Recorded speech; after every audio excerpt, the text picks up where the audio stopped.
Touch him again, she said, her voice low and absolute, cutting through the noise of the entire bar like a blade through silence, and you will see the other side of me.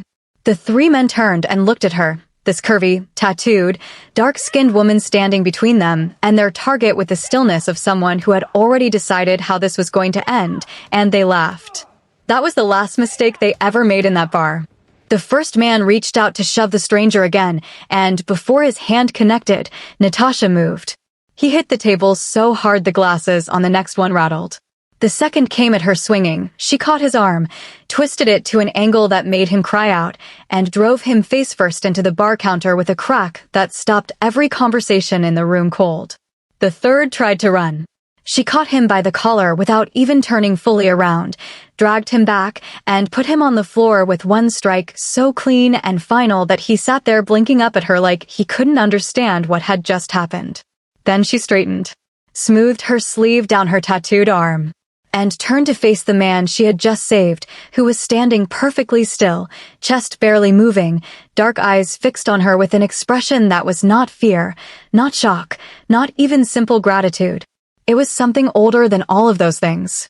Something that looked, terrifyingly, like recognition. Welcome to Afro on Tales Besties. Don't forget to like, share, and subscribe for more amazing stories like this. The bar was still. Every person in it, the bartender with his hand frozen on a glass, the couple at the corner table, the two men by the door who had been arguing about football 30 seconds ago, was staring at Natasha Okafor like they had never seen anything like her before. And maybe they hadn't.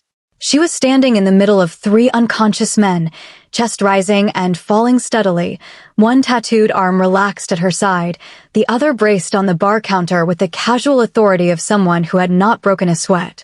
The jazz was still playing. Nobody had thought to turn it off. The man she had saved hadn't moved either. He was watching her with those dark, unreadable eyes, this quiet, well-dressed stranger with an arm he had been favoring all evening, and there was something in the way he was looking at her that made Natasha feel, for the first time in a long time, like her strength was not a problem to be solved. She looked away first. Old habit. "Are you hurt?" she asked, her Lagos accent rounding the edges of her English. He blinked, as if the question surprised him. "No," he said. Then, quieter, "because of you." She studied him for one more second, measured, direct, then picked up her bag from the bar stool where she had left it before the whole thing started. The bar was still watching. She was used to being watched. She was used to the looks that came after, the unease, the whispered commentary, the careful distance people put between themselves and a woman who fought like that. What she was not used to was a man who looked at her the way this one did. Not afraid. Not uncomfortable. Just steady. Like he was standing in the middle of a storm and finding it, somehow, beautiful. "You should get that arm looked at," she said, nodding at the way he was holding it. "Sit with me first," he said. "Let me buy you a drink." She hesitated. She had been about to leave the way she always left after scenes like this, quietly, before the stares curdled into judgment. But something about the stillness of him kept her feet on the floor. "One drink," she said. "Then I go home." She did not know yet that one drink would change everything. She did not know his name, or what he ran, or why a man like him had been sitting alone in a bar like this without a single guard in sight. She did not know that the chapter of her life that had sent her running to this city on the other side of the world was about to collide with something brand new. All she knew was that he was the first person all evening who had looked at her like she had done something right. That, for Natasha Okafor, was rarer than it should have been. And to understand why, to understand the woman standing in that soul bar with tattoos on her arms and fire in her eyes, you had to go back. All the way back to Lagos, where her story really began. Her name had always been too loud for the spaces people tried to put her in. Natasha Okafor, 28 years old. Lagos born and raised. The kind of woman that mothers in her neighborhood pointed at when they wanted to teach their daughters what not to be. Too strong. Too direct. Too unafraid of the things that were supposed to frighten her.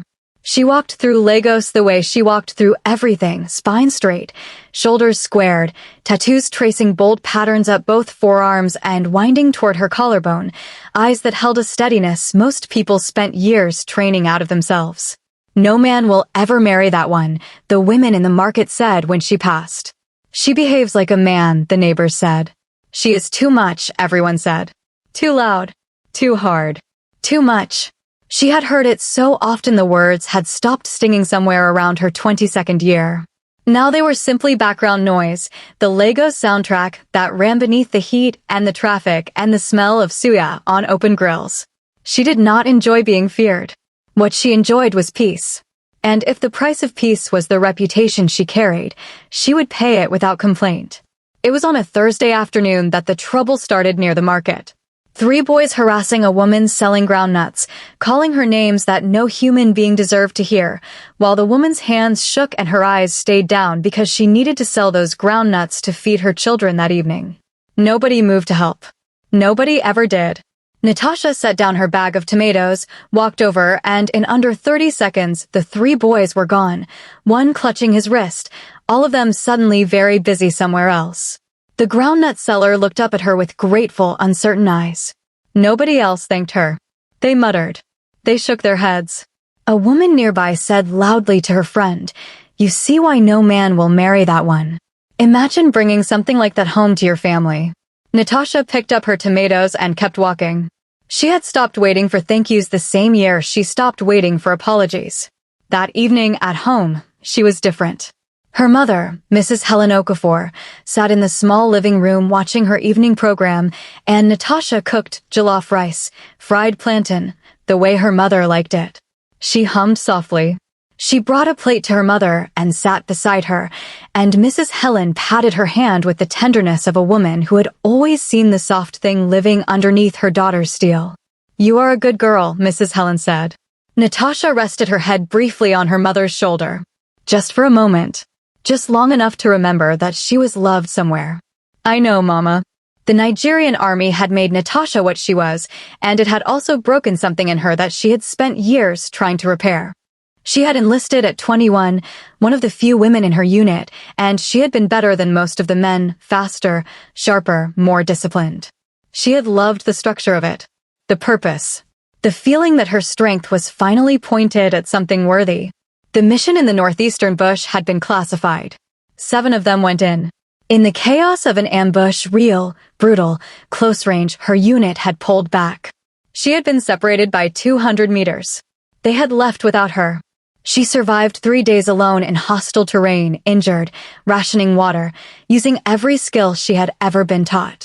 When she walked back into base on the 3rd day, the commander had looked at her with something between relief and discomfort. There was no medal, no commendation, no acknowledgement that she had done something extraordinary. There was only a conversation about unit cohesion and a quiet suggestion that perhaps she was better suited to a different assignment. She had left the army 6 months later, carrying her discharge papers and a rage she did not yet know what to do with. Then there was Kingsley. He had come into her life the way unexpected things do, sideways, when she was looking somewhere else. He was a teacher, soft-spoken, warm-eyed, the kind of man who remembered small things. He had looked at Natasha and seen her, not the reputation, not the tattoos, not the force of her personality.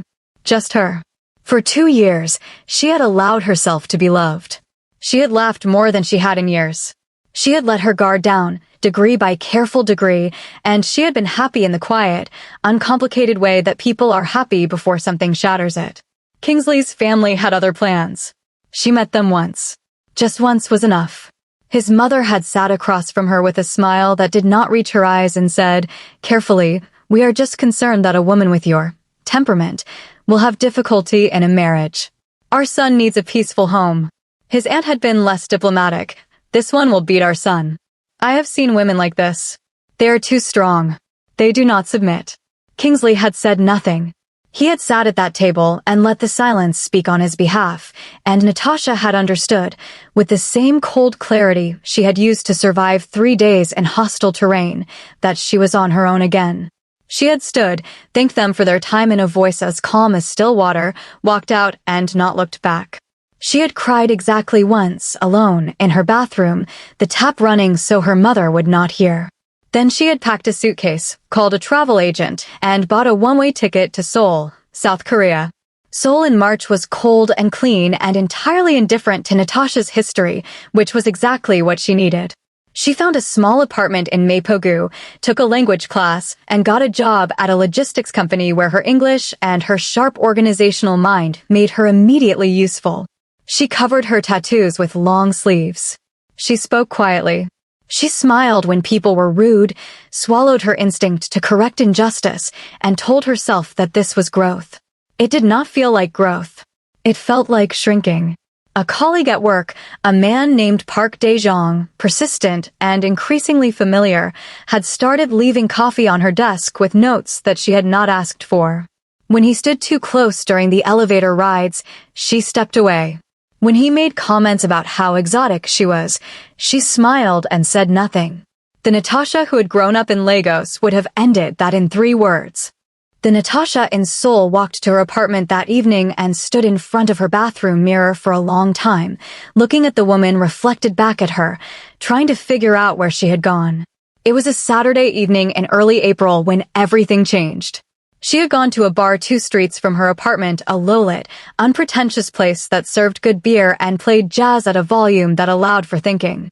She went there when she needed to sit somewhere that wasn't her own walls and feel like a person in a world rather than a ghost haunting a foreign city. She was on her 2nd drink when she noticed them. 3 men. Young, loud, the specific kind of drunk that makes people careless and cruel. They had found a young man near the far end of the counter, quietly dressed, sitting alone, one hand resting strangely against his side, face neutral in the way of a person who has decided not to escalate. The touts were poking him, taking his drink, saying things that made 2 nearby tables look away with studied disinterest. Natasha watched. Her jaw tightened. She watched for 45 seconds, counting, giving the bar staff time to intervene. Nobody moved. She set down her glass. "Touch him again," she said, her voice cutting through the jazz and the bar noise like a blade, "and you will see the other side of me." The 3 men turned. They looked at her, this woman with dark eyes, tattoos peeking beneath her rolled sleeve, a stillness about her that should have been a warning, and they laughed.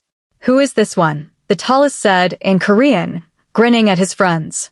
He reached out and shoved the quiet man's shoulder again, deliberately, looking straight at Natasha. She moved. What happened in the next 12 seconds would be described differently by everyone in the bar, depending on who they told the story to. But the essential facts were these. The first man went into a table with enough force to rattle the glasses on the next one. The second found his arm locked at an angle that made him very still and very cooperative.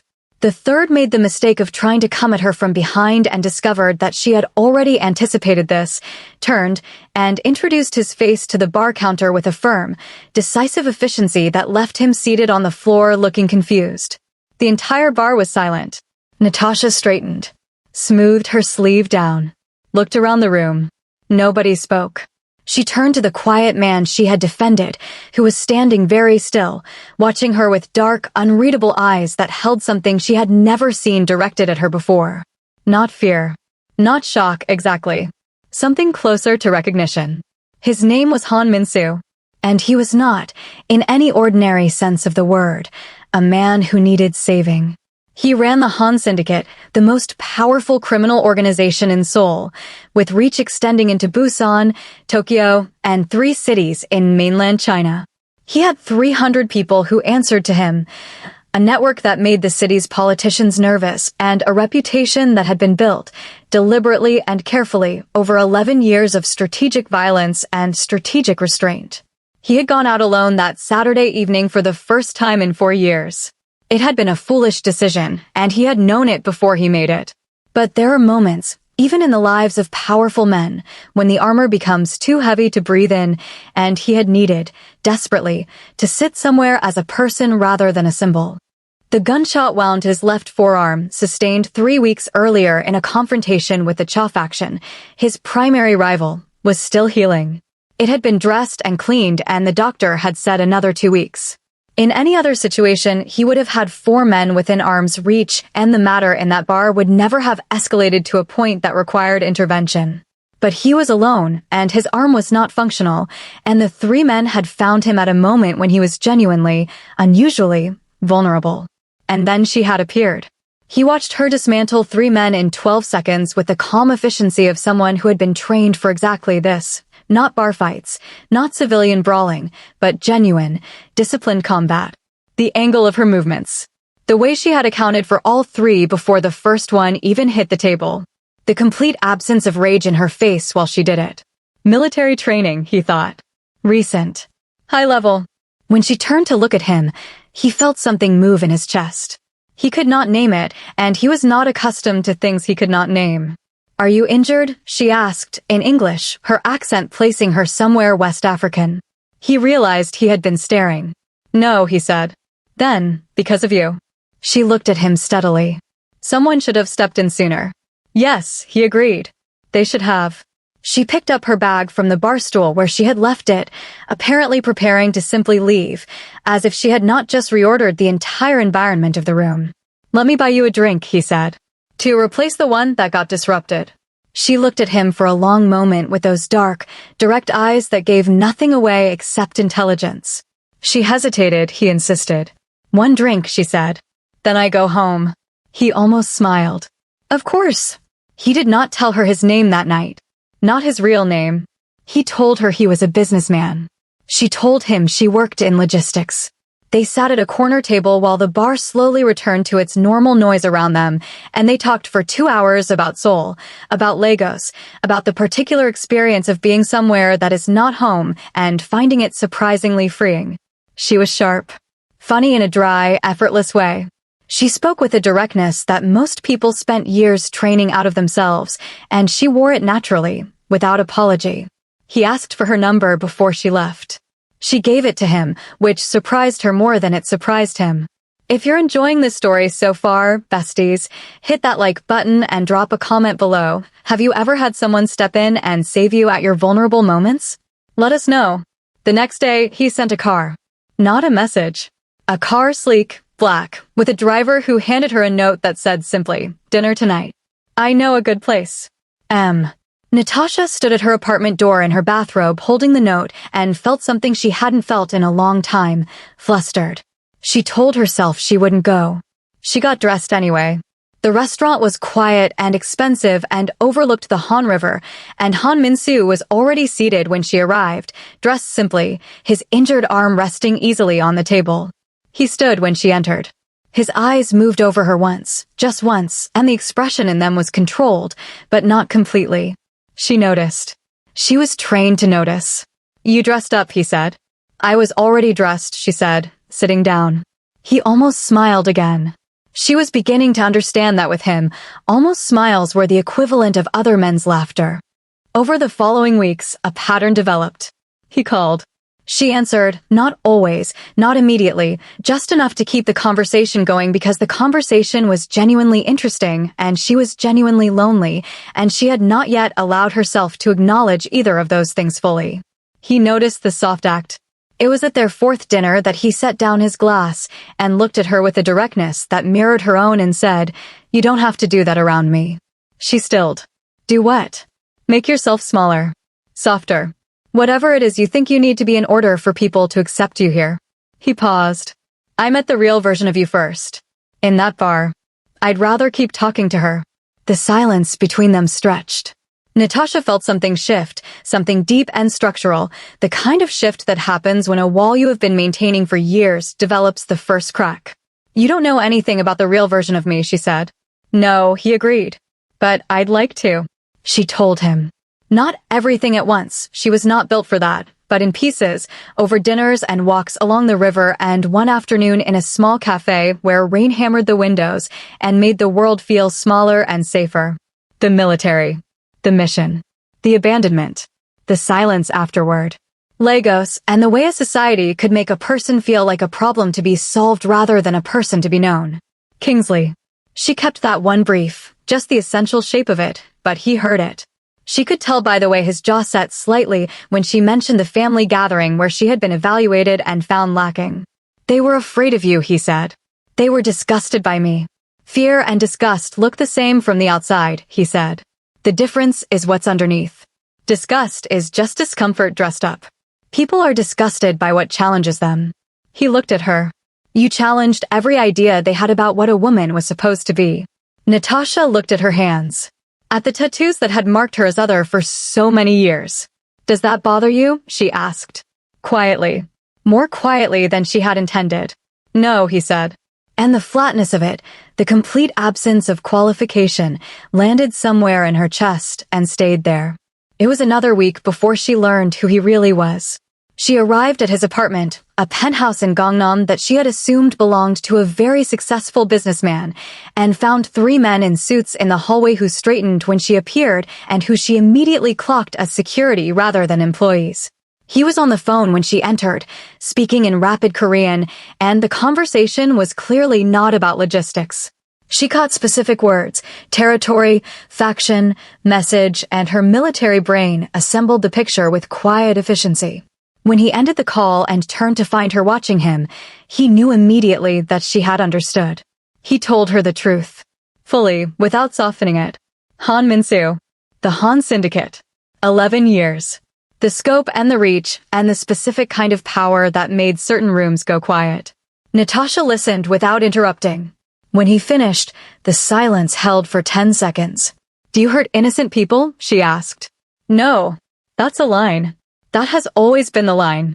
Another silence. She looked at him carefully, reading him the way she had learned to read terrain and people in the army, looking for the truth beneath the presentation. Then we have no problem, she said. But if that ever changes, we're done. Something in his face softened. Just barely. Just for a moment. Understood, he said. The first complication arrived in the form of Park Dae-young from her office. He had, over the weeks, escalated from coffee notes to showing up at her building, and she had run out of diplomatic patience. She handled it quietly, a short, unambiguous conversation in the office lobby that left him pale and her colleagues looking at her with wide eyes and thought nothing more of it. Min-soo heard about it. She was not sure how, but she was learning that very little happened within 3 kilometers of her without Min-soo eventually hearing about it. He said nothing directly. But the next day Park Dae-young was transferred to the Busan office, and when she confronted Min-soo about it at dinner that evening, the expression on his face was entirely composed and not even slightly apologetic. I didn't ask you to do that, she said. No, he agreed. It wasn't your business to handle. No, he agreed again. Then, I handled it anyway. She stared at him. Min-soo. He was making you uncomfortable. That makes him my problem. I am not something you own. No, he said, and his voice was quieter now, something genuine underneath the control. You're something I care about. There's a difference. She wanted to be angry. The anger kept slipping out of reach. Don't do that again without telling me first, she said finally. I'll try, he said, which was the most honest answer he could have given. 2 weeks later, the Chuff action made their move. Natasha had been walking home from the market on a Tuesday evening when the van pulled up. 2 men got out. She had 3 seconds of warning: the van's engine pattern, the way they were dressed, the specific quality of their movement, and she used all 3. She took down the first one before he reached her. The second got hold of her for 4 seconds before she broke the grip and put him on the ground. A third she had not seen came from a doorway, and she took a blow to the side of her head that sent the world sideways. She woke in a room. Concrete. One light. Her hands zip-tied behind her. She spent 30 seconds assessing exits, guard positions, structural weaknesses, what she had on her body that could be useful. She found 2 things useful. She was out of the zip tie in 4 minutes, using a technique she had been taught in a basement training facility in Kaduna by a woman who had laughed while teaching it. She was out of the room in 7. She moved through the building with the same quiet efficiency she had used in the northeastern bush: fast, low, decisive. She walked out of the warehouse and called Min-soo from a phone she had taken off the unconscious guard. He picked up before the second ring. I'm at, she read the street sign visible from where she stood. Songdong-gu, near the rail depot. I'm fine. I need a ride. The silence on the other end lasted exactly 2 seconds. Don't move, he said. His voice was the flattest she had ever heard it. I'm coming. He arrived in 11 minutes with 4 men and an expression on his face that she had never seen before, and she realized, looking at him, that she was seeing what Han Min-soo looked like when something had genuinely frightened him. He crossed her immediately, his hands moving to her face, turning it carefully to examine the bruise forming at her temple, his jaw so tight it looked like stone. I'm fine, she said. You have a bruise the size of my hand on your face. I've had worse. Natasha. His voice broke slightly on the second syllable. Just slightly. Just enough. She caught his hands in hers and held them still. I got out. I'm standing here. I'm fine. She met his eyes. Now, let's find out who sent them. The interrogation of the captured men revealed two things. The first was that they belonged to the Cha faction. This, Min-soo had expected. The second was that the faction had been provided with Natasha's full profile, her home address, her daily routine, and her real identity, including her Nigerian army service record, her discharge, and the specific mission in the Northeast. The person who had assembled that file was not a Korean crime operative.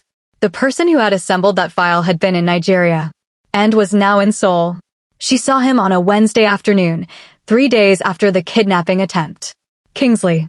He was standing outside her office building, dressed well, looking like the most composed version of himself. When he saw her, his face arranged itself into something between remorse and relief. Tasha, he said. She stopped walking. Her body had gone very still in the way it did when it was preparing for something. Kingsley, she said.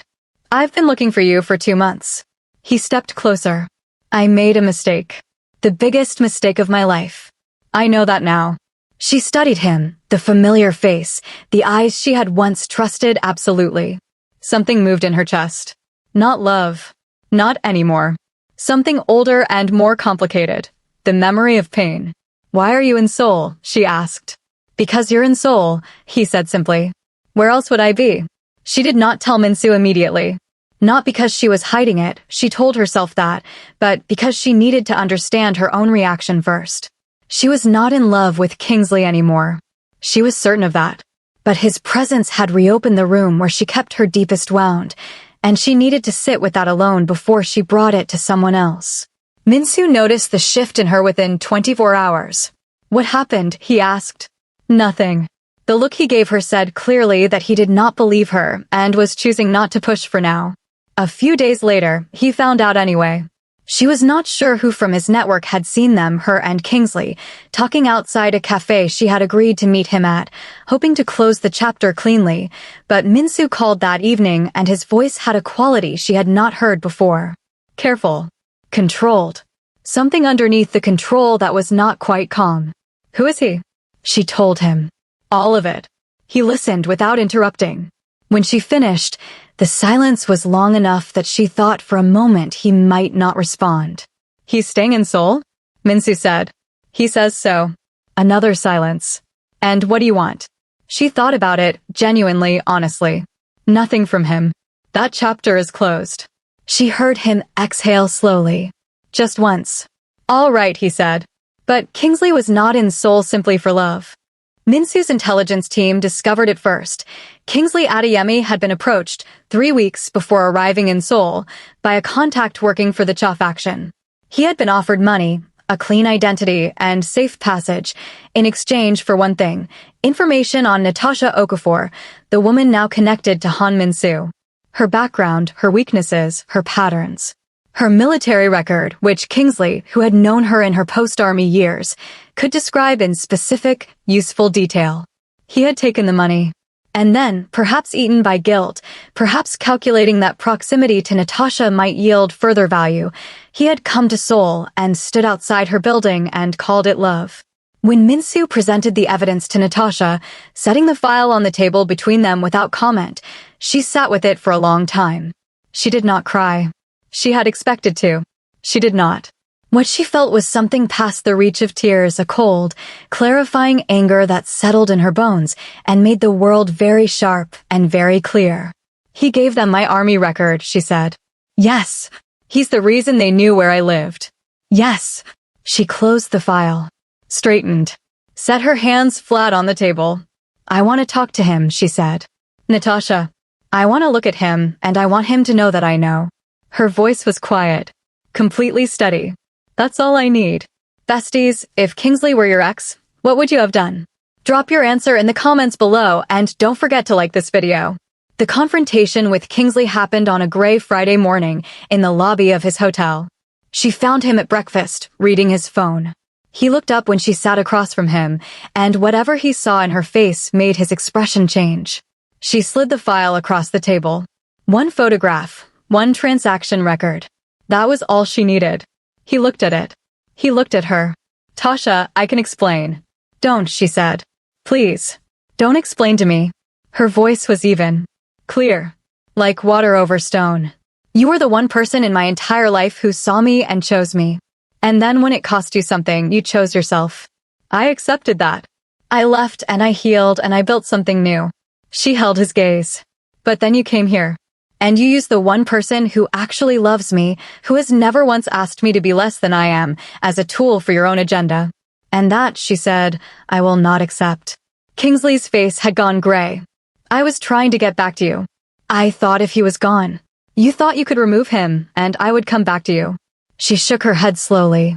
You never understood me at all. The man who loves me because of exactly who I am. You wanted someone different. You always did. She stood. We are done. Completely and permanently. And if I find out you've had any further contact with the Cha faction, I will handle it personally. She left without looking back. The Cha faction moved against Minsu 10 days later. They had been building toward it. The kidnapping attempt on Natasha had been a probe, an attempt to destabilize Minsu by threatening what was clearly most important to him. When that failed, they escalated. The attack came on 3 fronts simultaneously: his business interests in Gangnam, his second-in-command's location in Mapogu, and the one they had calculated would bring him to a halt, his penthouse. It was a calculated move. It was also a mistake, because they had not fully accounted for Natasha.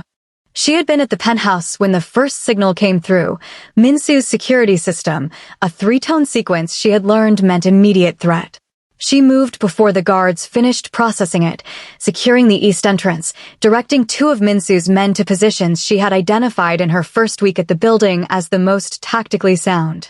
Minsu arrived 40 minutes later to find the situation managed, his home secured, and Natasha sitting calmly at the kitchen counter with a bandage on her forearm where a graze had caught her and a cup of tea. He stood in the doorway for a moment, looking at her. Your east entrance has a blind spot, she said. I've fixed it temporarily, but you'll need to look at your surveillance coverage.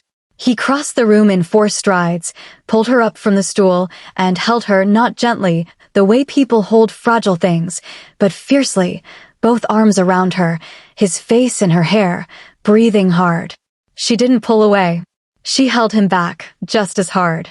What came next was the full engagement, 3 days of coordinated operations across Seoul, Minsu's network moving with the controlled ferocity that had built his empire, and Natasha at the center of the strategic planning. Her military training applied to a different kind of war, but with the same precision. She had told him she would not hurt innocent people. Neither would he. The war was clean, targeted, and decisive. On the second day, something unexpected surfaced. In the intelligence pulled from the Cha Faction's operations center, there was a name: Colonel Bacha. Nigerian Army. Former unit commander. The same man who had ordered the retreat that left Natasha alone in the bush 7 years ago.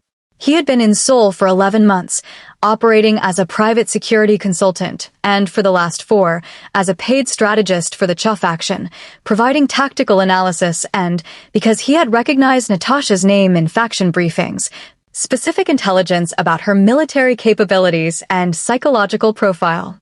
He had known she was here. He had chosen to weaponize her again rather than acknowledge what he had done 7 years ago. Natasha received this information alone, in the war room, after Minsu's team set the file in front of her. She sat with it for 2 full minutes.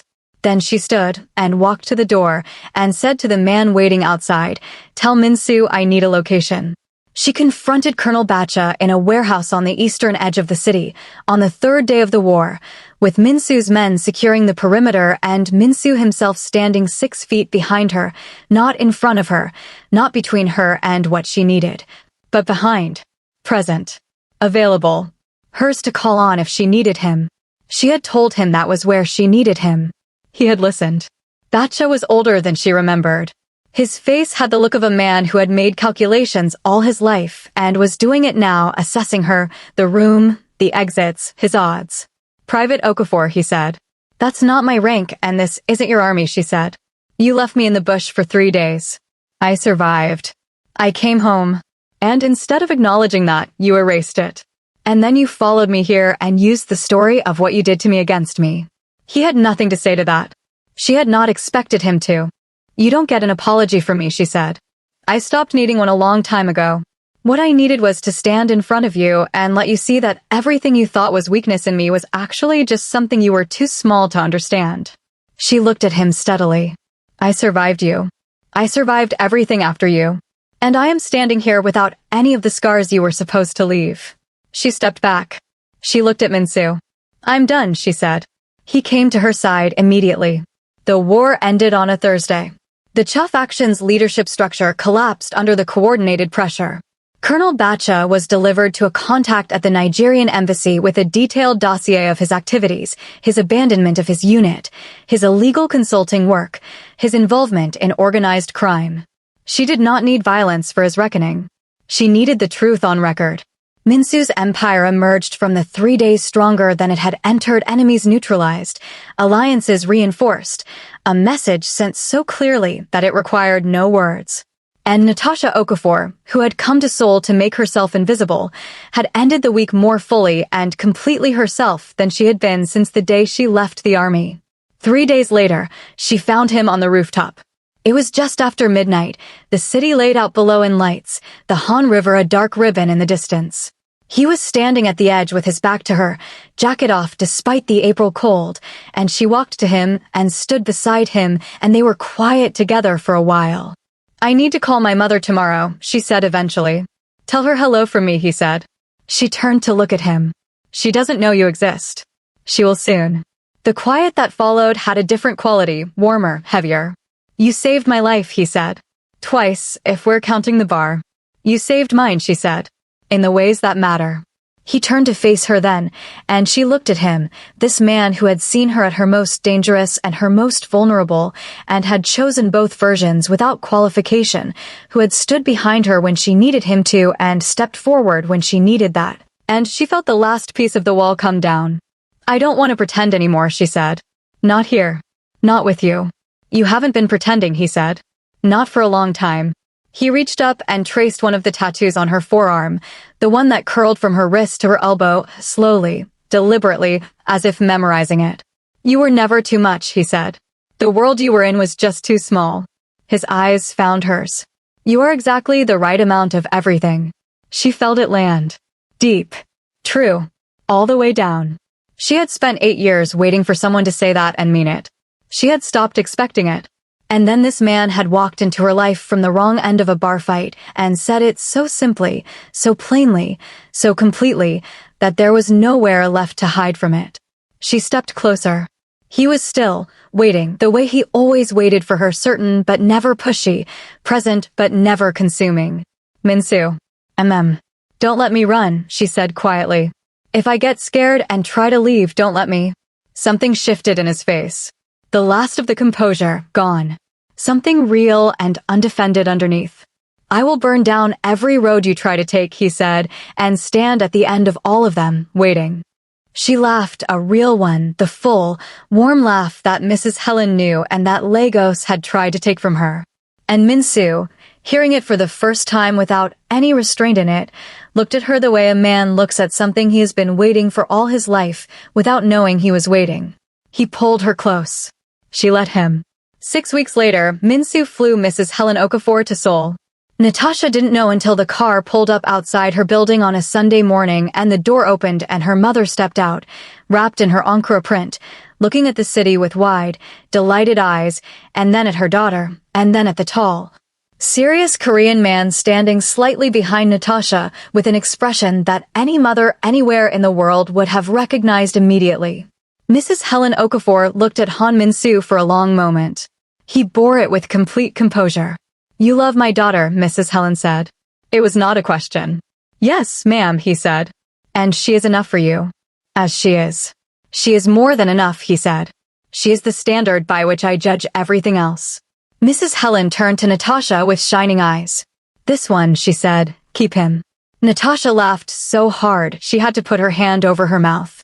That evening, the 3 of them had dinner on the rooftop, Mrs. Helen talking with great enthusiasm about Seoul, Minsu listening with genuine attention and asking questions that made her mother beam. Natasha watching the two most important people in her life occupy the same space and feeling something settle into place in her chest.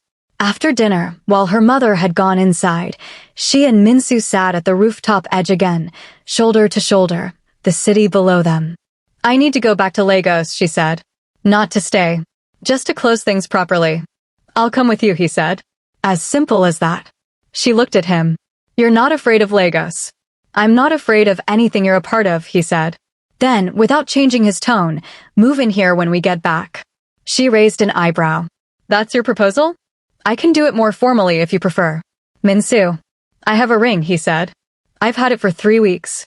I was waiting for the right moment." She stared at him. He looked back at her with those dark, steady eyes that had never once looked at her as though she was too much. "Is this the right moment?" he asked. She thought about Lagos and the voices. The market, the mirror, the bathroom floor where she had cried exactly once before deciding to live. The northeastern bush and 3 days alone and coming out the other side. The bar in Seoul and 3 men and a quiet stranger who had watched her with those eyes. She thought about the woman who had been told her entire life that she was more than the world could hold. And she looked at the man who had looked at her and said, "Not more than I can hold. More than I deserve. But mine." "Yes," she said. "This is the right moment." He took the ring from his pocket, simple, perfect, the kind of thing a person chooses when they know the other person rather than when they want to impress them, and slid it onto her finger, and she looked at it, and she felt what she felt. Full. Finally, completely, irreversibly full. Natasha Okafor had been told, for as long as she could remember, that she was too much.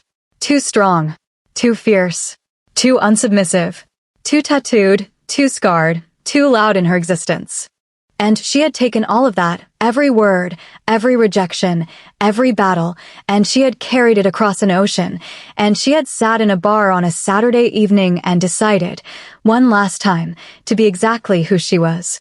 And in doing so, she had saved a man who would go on to save her in return. She was not too much. She had never been too much. She had simply been looking for a space wide enough to hold her, and that space turned out to be the arms of a man who recognized, from 12 seconds of watching her fight, that she was not a problem to be managed. She was a force to stand beside.